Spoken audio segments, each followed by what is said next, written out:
Good day. I'm replacing the stock canisters on my 2025 Panigale V2 with the Termignoni slip-on system.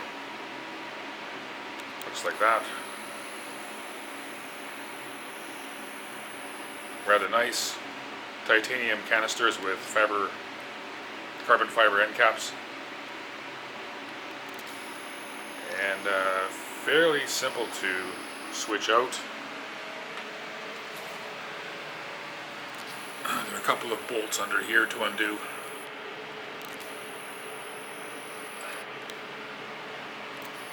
And there's the clamp on the pipe downstream from the catalytic converter. And you reuse that, put it on the new system, like that.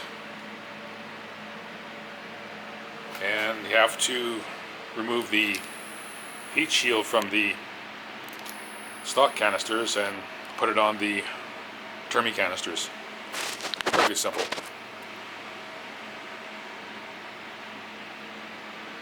So I'll get busy with that, with the Termi system, put it on my bike, and I'll see you in the next video. Thanks for watching.